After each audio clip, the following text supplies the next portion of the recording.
Title: On my birthday, no one from my family showed up, not even my wife. I called my wife. She laughed. "I'm in Europe with your rich brother." My brother added, "Why bother? She'll divorce you soon." I said nothing. I just sent a photo of me with a surprise guest. Start. No one came. Not my family, not my wife. I sat alone at the table, a cake with 26 candles burning down, their wax bleeding into the frosting. The room was quiet, too quiet for a night that was supposed to mean something. I called her. She answered on the second ring. Her laugh cut through me like glass.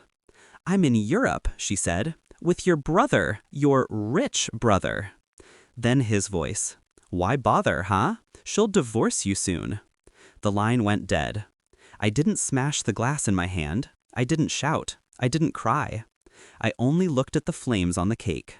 Then I smiled, and I sent them a photo. Me, with a guest. Someone they never expected to see beside me. Their calls started almost instantly. I turned the phone over, screen down, and popped the first bottle. My brother was the golden one, the one who never worked a day but had everything, the one my parents defended no matter how many mistakes he made. I was the quiet one, the one who built a business from nothing, worked nights, and carried debts they never cared to ask about. And when I married her, I thought I'd finally won something for myself. She loved my silence. At first, she said it felt safe. She said it felt solid. But safety is boring, isn't it? Soon, she was slipping out late, smiling at messages she never explained. My brother had the same smirk when he visited too often. I ignored it, until ignorance became insult. It wasn't Europe that surprised me. It was how openly they said it, how shameless they laughed about me. I replayed that call in my head 100 times, memorizing every tone, every word. That was the moment pain hardened into clarity. They thought I was weak because I was quiet. But quiet isn't weakness. Quiet is patience. 3 months. That's how long I had been preparing, even before they revealed themselves. Because suspicion had already been growing roots. I copied her messages, recorded their calls, tracked her flights booked with my company card. I documented everything. Every lie, every stolen dollar, every hotel receipt. The law doesn't care about heartbreak, but it cares about evidence. And I had enough to ruin them both.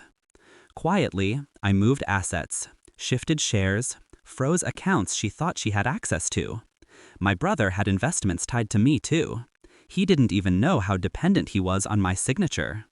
Piece by piece, I pulled the strings tighter. And then I waited for the right stage.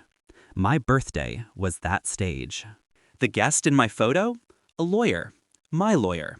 The one who had every document ready, every signature lined up. The photo wasn't for comfort. It was a warning shot. While they toasted in Europe, papers were filed. By the time they landed back home, their cards were declined.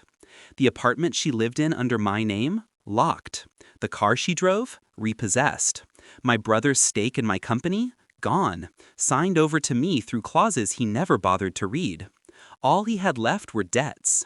Their laughter on the phone became silence in reality, and silence, I found, was much louder.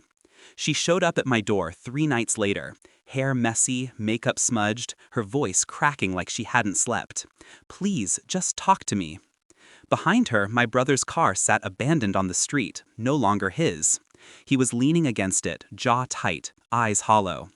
I opened the door just enough for her to see the suitcase at my feet. "Talk?" I said, my voice calm, steady. "You already did enough of that in Europe." I stepped aside so she could see who was sitting inside. Our parents. They had already read every document, every receipt, every photo. My mother's face was pale. My father's hands shook. The golden child, exposed. The perfect daughter-in-law, undone. The silence stretched like a blade. My brother tried first. This is a mistake." "No," I cut in. "It's evidence." And then I handed my father the final folder. Bankruptcies, evictions, divorce papers. The fallout in neat, bound pages. My wife's knees gave out before she reached me. She clawed at my hand, sobbing, begging. My brother stared at the floor, no fight left in him. I didn't touch her, didn't shout, didn't gloat. I just whispered, low enough that only she could hear. You taught me something tonight, that love is just another investment, and I always know when to cut my losses. I closed the door. I didn't celebrate my birthday that night. Instead, I poured another drink, alone again, but this time by choice. Their calls kept coming, but I let them die out. The silence was better, cleaner. Revenge isn't fire, it's ice, and when it melts, it leaves nothing behind. I sat by the window, watching the city lights flicker like candles on a cake that had already burned down. For the first time in years, I felt light. No anger, no regret, just freedom. And when my phone buzzed again, her name flashing one last time, I turned it face down, poured the last glass, and smiled. Some gifts you give yourself.